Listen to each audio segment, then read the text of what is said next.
Oke, kembali lagi kita membahas tentang berbagai modus penipuan online khususnya yang terjadi di Indonesia.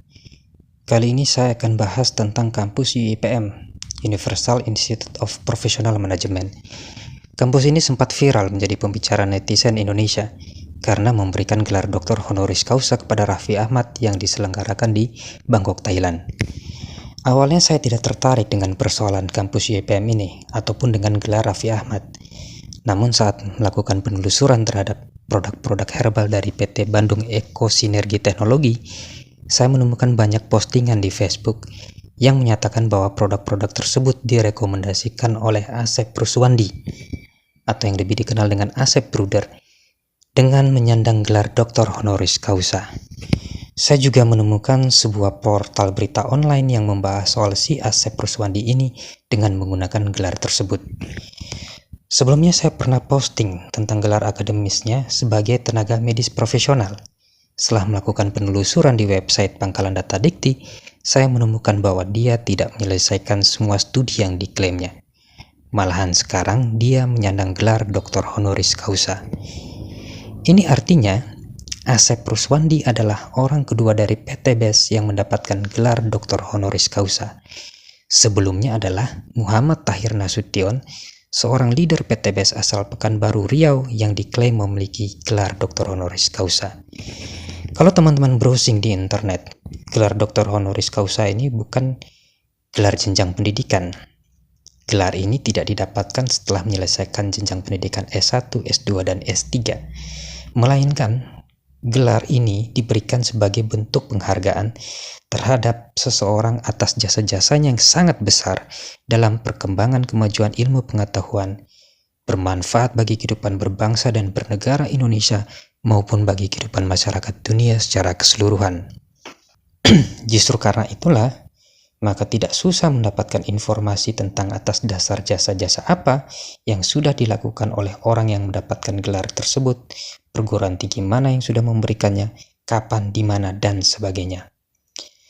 Namun sama halnya dengan informasi tentang gelar doktor honoris causa dari Muhammad Tahir Nasution, saya tidak menemukan informasi apapun terkait dengan gelar doktor honoris causa dari Asep Ruswandi.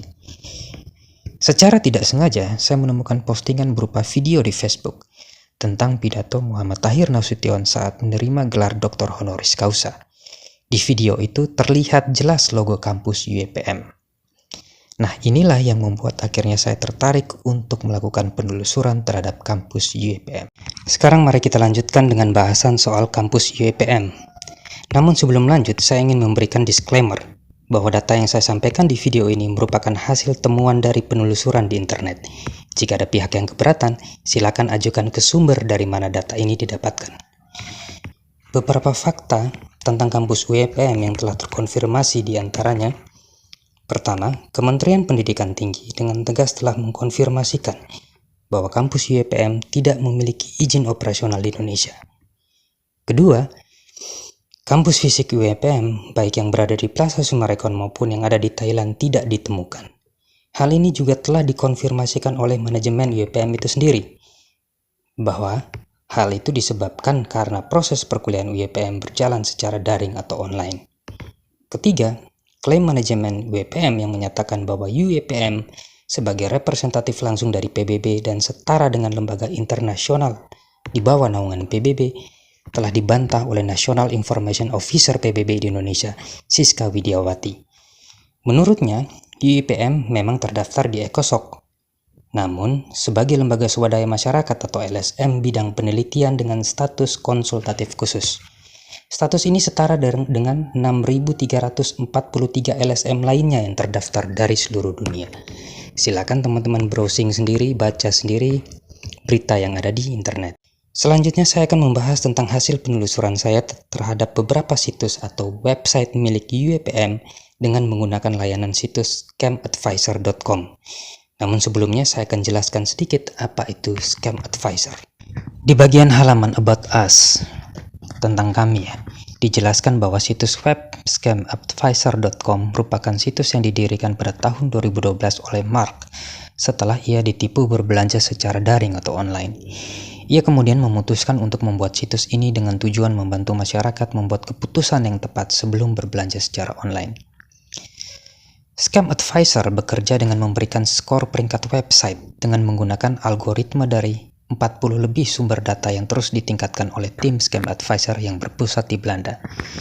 Sebenarnya ada banyak situs sejenis, namun saya sering menggunakan ini sebagai rujukan apakah sebuah situs web bisa dipercaya ataukah terindikasi penipuan. Saya garis bawahi sebagai rujukan ya, bukan sebagai referensi utama untuk menyimpulkan bahwa situs tersebut atau sebuah situs bisa dipercaya ataukah terindikasi penipuan. Penelusuran pertama, situs dengan alamat domain uipmcenter.net. Jika kita buka alamat ini, langsung diarahkan ke web uipmworld.org. Namun kita masih bisa menelusuri datanya secara mandiri di situs scamadvisor.com. Keterangan situsnya itu, sepertinya situs ini tidak dapat diakses saat ini.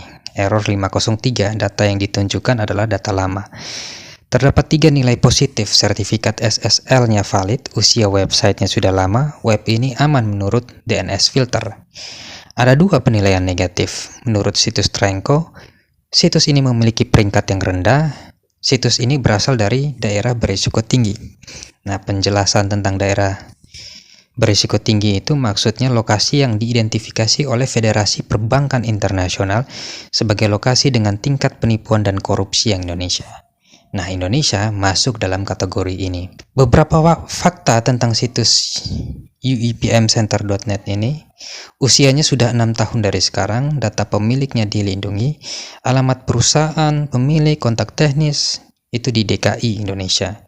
Servernya PTJC Indonesia, pendaftarnya itu CV Jogjacam, website pendaftar resellercam.com, email abuse@resellercam.com, telepon 0821415704 kali. Selanjutnya kita cek website dengan alamat uipm.ac.id. Sama halnya dengan web uipmcenter.net. Ya, ketika dibuka, yang kebuka itu uipmworld.org. Keterangannya juga sama, error 503. Penilaian positifnya juga sama, tapi dengan tambahan 1 penilaian lagi. Ya, itu keterangannya tuh dapatkan uang Anda kembali. Ini kemungkinan karena situs ini menyediakan layanan pembayaran online. Penilaian negatifnya juga sama dengan yang tadi, namun ditambah dengan 1 penilaian soal usia webnya yang masih baru. Dari hasil analisisnya, usianya baru 1 tahun. Pemiliknya disembunyikan. Kalau yang sebelumnya itu dilindungi, ini disembunyikan. Untuk informasi servernya sama dengan yang tadi, kecuali alamat email pendaftarannya beda. Selanjutnya website dengan alamat uipmworld.org. Situs ini punya banyak penilaian negatifnya. Email kontak pendaftarnya, kontak teknis, dan adminnya menggunakan email gratisan. Ya, dipikir saja sendiri, kampus internasional, perwakilan PBB, tapi menggunakan email gratisan. Pemilik web menggunakan layanan yang menyembunyikan identitas Whois. Ranking web rendah menurut Trenko, website di hosting dari lokasi berisiko tinggi, usia web yang masih baru ya, 6 bulan. Terus di sini ada data alamat perusahaannya, itu di Pondok Gede Raya, RT 001, RW 007, nomor 36, Kelurahan Lubang Buaya, Kecamatan Cipayung, kode pos 13810, Jakarta Timur, DKI. Telepon 089607676830, email inforantas@gmail.com. Setelah ditelusuri, alamat email ini milik Rantastia Nur Alangan. Sementara untuk alamat perusahaannya terdaftar sebagai alamat MTSS dan Panti Asuhan Yusufia. Untuk informasi server dan pendaftarnya sama dengan 2 web sebelumnya, itu PTJC Indonesia dan CV Jogjacam.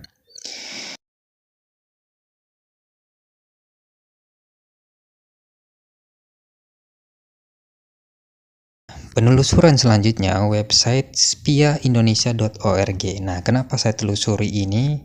Karena si Rantastia yang katanya sebagai pendiri UIPM Indonesia diklaim sebagai seorang jenderal anggota Tentara Perdamaian PBB, ya, anggota dari SPIA Indonesia ini. Ada dua catatan penting dari penilaian negatif website ini. Ya, website ini sudah dilaporkan oleh IPQS untuk phishing dan juga diklasifikasikan mencurigakan oleh IPQS. Jadi IPQS ini singkatan dari IP Quality Score, ya, itu skor kualitas IP, alamat IP, menyediakan pencegahan penipuan, analisis resiko dan deteksi ancaman tingkat perusahaan, analisis alamat IP, nomor telepon, alamat email, dan URL dengan domain untuk mengidentifikasi pelaku kejahatan yang canggih dan perilaku berisiko tinggi. Jadi layanan IPQS ini sudah melaporkan website spiaindonesia.org, ya, dan mengklasifikasikannya sebagai website yang mencurigakan. Beberapa fakta tentang web ini: usia webnya itu 6 tahun, info pemiliknya disembunyikan, negara Indonesia, telepon dan emailnya disunting privasi, informasi server dan pendaftarnya masih sama dengan web-web sebelumnya, itu PT JC Indonesia, CV Jogja Camp.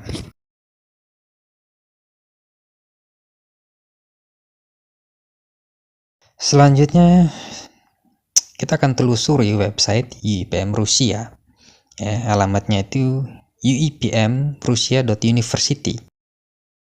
Nah, dari hasil penelusuran ada satu penilaian negatif yang menurut saya penting, ya, yaitu register memiliki tingkat presentasi spammer dan situs penipuan yang tinggi. Penjelasannya, pendaftar ini memiliki presentasi spammer dan situs penipuan yang tinggi. Perusahaan pendaftar domain tampaknya menarik situs web dengan skor kepercayaan rendah hingga sangat rendah. Ini mungkin merupakan peluang, tetapi bisa juga karena proses kenali pelanggan Anda dari pendaftar tersebut buruk atau tidak ada.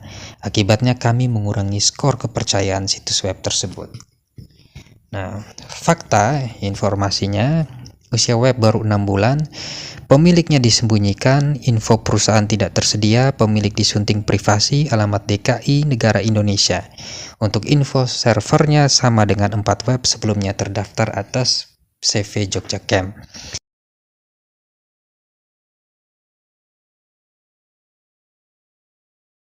Nah, ini menarik ya, website yang diklaim sebagai milik kampus internasional, perwakilan langsung dari PBB, cabang di Rusia, tapi buat webnya di Indonesia. Apa di Rusia itu kemahalan atau nggak ada yang bisa buat web atau gimana itu? Dari hasil penelusuran dan analisis menggunakan situs scamadvisor.com terhadap 5 web tadi, uipmcenter.net, uipm.ac.id, uipmworld.org, spiaindonesia.org, uipmrusia.university, kita temukan satu kesamaan bahwa web tersebut dihosting dari Indonesia dan dibuat oleh perusahaan Indonesia, yaitu CV Jogja Camp atau PT JC Indonesia. Terus terang ini membuat saya penasaran ya dengan informasi soal perusahaan ini. Oke, kita langsung telusuri saja. Dari hasil penelusuran di Google, CV Jogja Camp beralamatkan di Jalan Perintis Kemerdekaan 33, Pandayan, Kecamatan Umbul Harjo, Kota Yogyakarta, Daerah Istimewa Yogyakarta, kode pos 55161. Berdasarkan informasi yang disediakan di halaman situs webnya jogjacamp.com, layanan yang mereka sediakan diantaranya domain dan hosting, jasa pembuatan website, software register, jasa pembuatan aplikasi, dan pembuatan toko online. Mereka juga menyediakan layanan konsultasi dan demo gratis. Jogja Camp ini milik PT JC Indonesia. Kalau kita cek di situs Cek Ahu online milik Ditjen Ahu, PT JC Indonesia terdaftar secara sah atau memiliki legalitas. Jika kita klik pada bagian halaman tentang kami, di situ ada informasi tentang sejarah CV Jogja Camp yang sudah berdiri sejak 2003. Ya, teman-teman bisa baca sendirilah. Selain situs web jogjacamp.com, dari hasil penelusuran 5 situs web terkait UIPM tadi, di bagian informasi pendaftar kelima situs tersebut terdapat alamat situs registernya, yaitu resellercamp.com. Kalau berdasarkan info sekilas tentang sejarah Jogja Camp. Tahun 2009, reseller camp.com ini merupakan brand dari Jogja Camp yang merupakan domain register pertama di Indonesia yang telah terakreditasi ICANN. Oke, sekarang saya akan coba analisis situs web jogjacamp.com dan resellercamp.com menggunakan situs campadvisor.com. Untuk analisis yang pertama, situs jogjacamp.com, hasil analisisnya bagus. Ya, hijau semua. Ya, skor kepercayaannya bagus. Ya, info faktanya usia web sudah 21 tahun. Info pemiliknya protected atau dilindungi di WHOIS. Nah, ini berbeda dengan keterangan hidden ya, atau disembunyikan. Nah, kalau hidden ini mencurigakan. Beberapa 5 situs dari UIPM tadi itu info pemiliknya itu di hidden. Organisasi terdaftar sebagai PT JC Indonesia. Kalau dibandingkan dengan situs-situs UIPM tadi ya, 5 website tadi, info organisasi disunting privasi dan tidak tersedia. Ya, menurut saya ini aneh ya. Situs dari sebuah perguruan tinggi internasional yang diklaim sebagai representatif langsung PBB, ya lembaga resmi, tapi info organisasinya disunting privasi. Alamatnya di Jogja, Indonesia. Registernya CV Jogja Camp. Alamat situs resellercamp.com, email abuse@resellercamp.com, telepon 082 141 5704 kali. Situs yang kedua, resellercamp.com. Hasil analisisnya juga mendapatkan skor kepercayaan yang bagus. Usia domainnya sudah 15 tahun, info pemiliknya dilindungi, dan info selebihnya juga sama dengan hasil analisis dari situs jogjacamp.com. Nah, saya punya kebiasaan kepo yang agak lumayan besar lah ya. Kalau nemu alamat email, nomor HP, nomor rekening, ya, informasi-informasi seperti itu, apalagi yang terkait dengan kasus-kasus seperti ini, terus kasus penipuan, ya, dan lain sebagainya, saya punya kebiasaan untuk cari tahu jejak digital, ya, searching di internet. Nah, salah satu yang saya telusuri adalah nomor telepon 0821415704 kali yang terdaftar sebagai nomor register dari resellercamp.com. Dan hasil penelusurannya terdapat beberapa keluhan terkait nomor tersebut di web id.telos.net dan situs web idunknown.com. Ya, silakan di googling dan baca sendiri. Ya, di situ ada beberapa keluhan terkait nomor ini. Nah, disclaimer dari saya hanya memaparkan hasil penelusuran di internet ya, dan bukan kewenangan atau tugas saya untuk membuktikan benar atau tidaknya keluhan-keluhan tersebut terkait nomor dari resellercamp.com. Oke, itu tadi ya informasi tentang ya, hasil analisis campadvisor.com terhadap situs web dari jogjacamp.com dan resellercamp.com sebagai hosting ya, jasa pembuatan web dan server dari 5 situs web yang terkait dengan UIPM.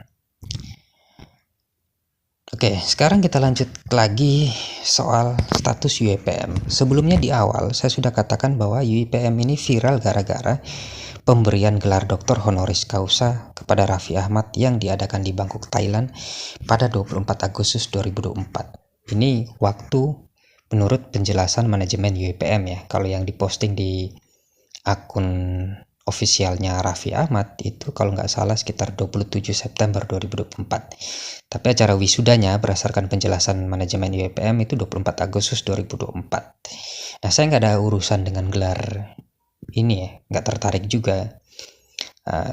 Cuman ya menurut saya ini penting untuk ditelusuri oleh otoritas terkait ya, Kementerian Pendidikan Tinggi, terus oleh kepolisian, karena fakta bahwa Kementerian Pendidikan Tinggi sendiri telah menyatakan dengan tegas bahwa UIPM ini tidak terdaftar dan tidak memiliki izin operasional di Indonesia. Konsekuensi yuridisnya jelas ya, salah satunya bahwa gelar ya Raffi dan lain sebagainya itu tidak diakui. Nah, cuman jika mengacu Pada data alumni di website uipmworld.org ya, jumlah alumni di Indonesia itu sudah lebih dari 520 orang. Dan berdasarkan nomor registrasi pendaftaran gelarnya ini, itu pertama kalinya itu sejak 2014. Artinya ini sudah lebih dari 10 tahun, 11 tahun ya. Berarti lebih dari itu kalau ngitung kegiatan belajar mengajarnya. Ya. Nah, alumni-alumni tersebut itu didominasi dengan pemberian gelar Dr. Honoris Causa di berbagai bidang. Bahkan beberapa di antaranya adalah petinggi TNI Polri ya. Teman-teman bisa searching sendiri beritanya di Google, itu sudah ada beberapa berita terkait dengan alumni UIPM yang beberapa di antaranya adalah petinggi TNI Polri. Ya, saya pikir ini penting ya untuk segera diusut oleh otoritas terkait ya, Kementerian Pendidikan Tinggi dan juga Kepolisian Republik Indonesia, agar tidak ada lagi yang seenaknya main klaim sebagai bagian dari PBB dan melakukan kegiatan apapun atas nama representatif PBB. Kalaupun ada klaim seperti itu, harusnya sifatnya bukan klaim sepihak. Artinya butuh diklarifikasi, dikonfirmasi terkait sumber klaim itu. Nah, buat pemerintah, ini tugasnya pemerintah. Indonesia ini kan negara anggota PBB, dan faktanya adalah ya, ada petugas perwakilan PBB di Indonesia, ya tinggal minta informasi dan penjelasan resmi terkait semua klaim UIPM. Ya, jangan biarkan klaim-klaim seperti itu bersifat sepihak dan tidak terklarifikasi. Oke, sekian dulu pembahasan kita soal UIPM ya. Sekali lagi disclaimer dari saya hanya menunjukkan hasil analisis dari situs web scamadvisor.com dan beberapa hasil penelusuran di internet. Jadi tidak menjadi kesimpulan atau bukti apapun, hanya sebagai referensi informasi. Terima kasih.